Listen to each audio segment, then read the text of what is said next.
Good morning, and welcome to what is probably the coldest day of the year. It's officially 7,000 degrees below zero outside, and there should be polar bears. It's crazy, man. Anyway, I've been thinking about stuff over the last few weeks, and something that became quite apparent recently was that if you live in South Africa, you would have seen the pathetic and savage behavior of some of the population. That's a topic, I guess, for another day, though. But it does highlight, or it helps to highlight, a point that is noteworthy, and that is the manner in which everyone, and I think this is worldwide, mind you, is being bombarded into accepting their fate with this so-called virus. I see it as ridiculous. At every moment of your waking life, you are subjected to a marketing drive, the likes of which I don't think the world has ever seen. Certainly not this blatantly, anyway. Any form of media or internet communication carries with it the constant instruction that you must fear the virus, and that you should submit to the will of the supposed experts. Even though the experts don't seem to have an effective or workable solution, or completely workable solution. And the message is that if you don't behave in a particular way, you will die. Plain and simple. And the last week or two, when the political sham and public disobedience rose to the fore, that was a psychological relief, frankly, or I identified it as such. Examine your thinking about that, and honestly tell me how it affected you. The lack of input, the lack of constant input of the big V word and all of that.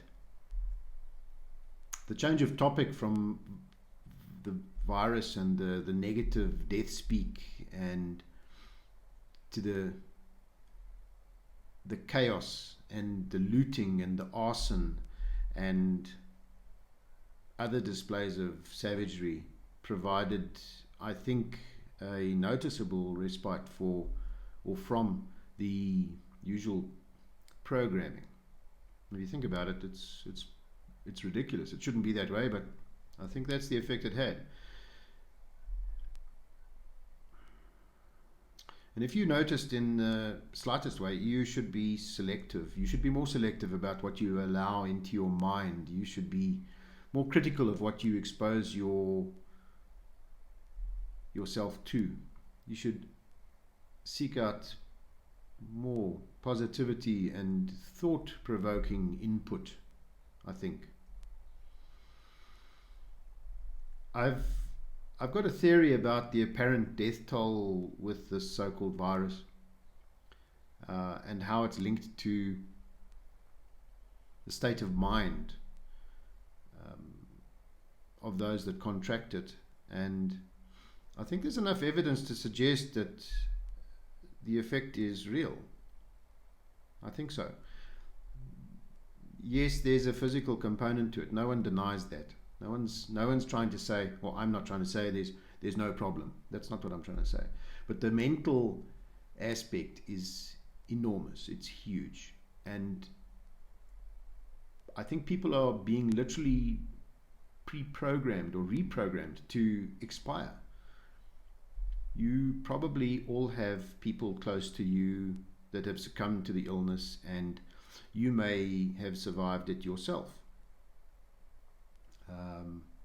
And I think you owe it to yourself to examine your thinking and how you handled the event, how you dealt with the fear that I have no doubt you experienced.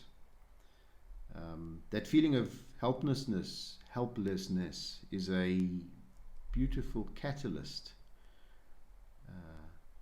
for your future if you survive the event. It might sound strange thinking of it like that, but just think it through. And while I'm going on about this, another thing I want to mention is that what we see that people are not doing, collectively people are not doing it, and that is that they seem to be not changing their lifestyle or making choices that actually improve their health.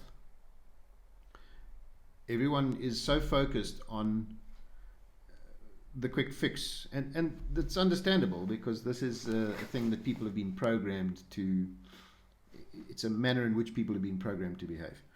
You know, get a cold, take a pill. I'm not sure that that's the most effective way of dealing with all of this stuff. Everyone seems hell-bent on the modern sort of sedentary lifestyle full of convenience and fast food and sugar and all the other neurotoxins that have become addictive, or that they've become addicted to. And I think the body has the ability to deal with most things it's exposed to. Maybe it needs a bit of help here and there occasionally.